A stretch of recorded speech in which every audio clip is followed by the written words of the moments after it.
Hello, I'm Doctor Brian Manasco, and this is the Word. I want to bring you a word that the Lord had revealed to me in this season.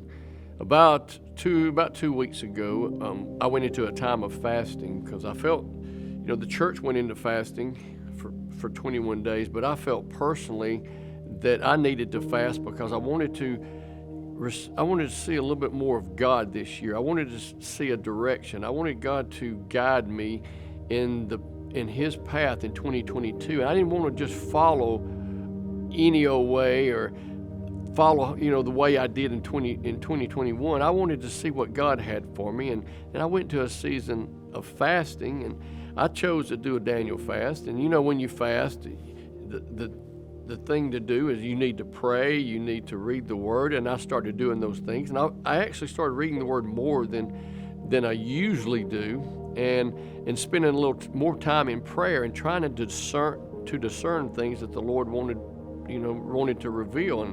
And I was doing pretty good. I was doing the right things. And about a week into my fast, I noticed I kept getting more and more and more discouraged, and I was like, something's not right. I'm doing the right things, but I'm getting discouraged. And I couldn't figure out why.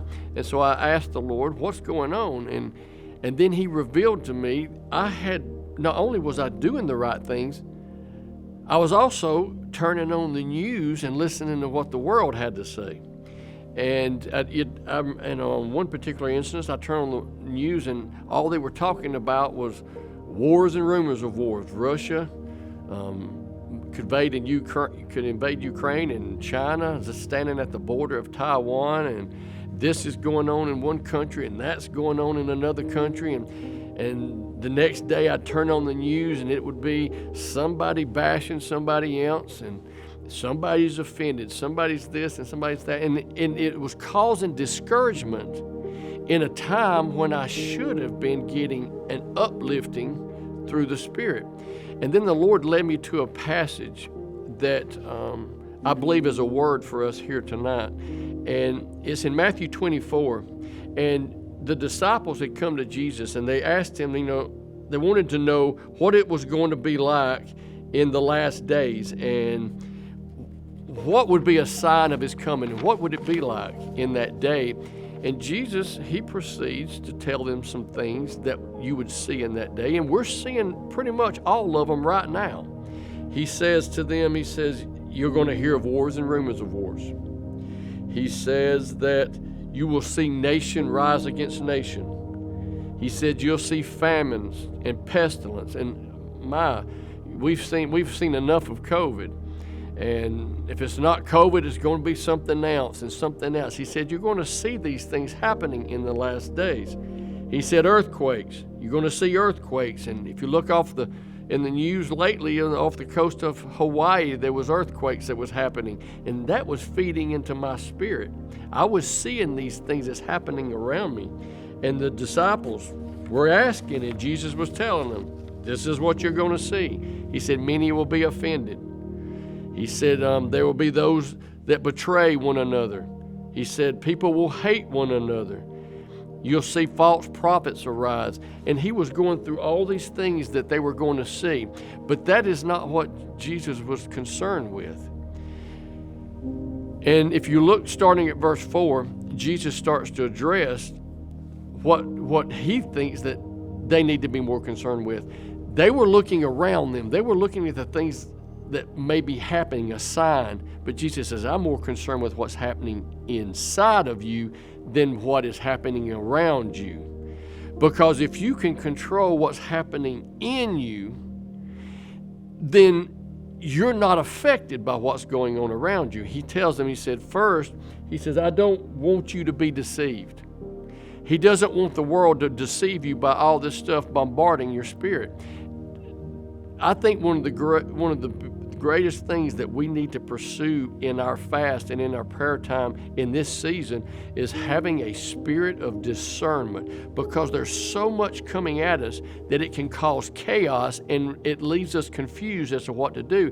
And Jesus says, I want you to be I don't want you to be deceived. I want you to have a discerning spirit so that you know what is kingdom and so that you know what is of the world, and that you can keep your eyes focused on that which is kingdom. He said there's going to be things that come against you, but I don't want those things to affect you.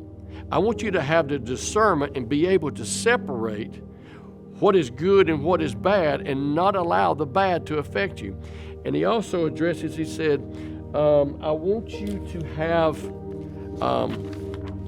he says, I don't want you to be troubled. He said, I don't want you to be fearful of what you see happening. It may look scary. COVID may look scary. Things may be happening to people with COVID.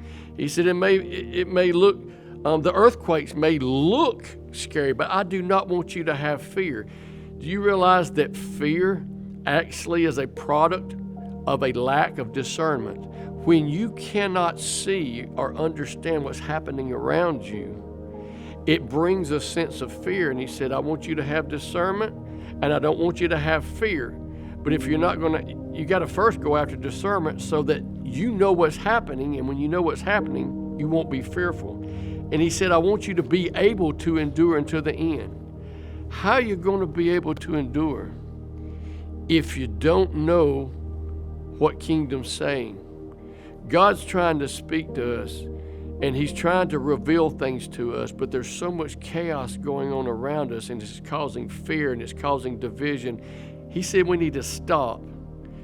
We need to back up. We need to get in our prayer closets again, and we need to come into his gates with thanksgiving and praise. We need to come into his gates with fasting and get into quiet places and allow him to open our eyes again. Blind us to what's going on around us, but open up our eyes to what he is doing and let him begin to reveal the direction for 2022, and not let us go through this year randomly in fear and worry and strife. And if God says he be for us, then who can be against us? He says no weapon formed against us shall prosper. So don't allow fear to come in. Let's discern these things and be able to pick out and push aside what we don't need. We may have to shut off the television. We may have to shut down the news and just let the word just saturate us and fill us. And I believe that in 2022, you're going to be stronger, you're going to be wiser, and you're going to have more. You're going to have greater glory. We're going to go from glory to glory to glory.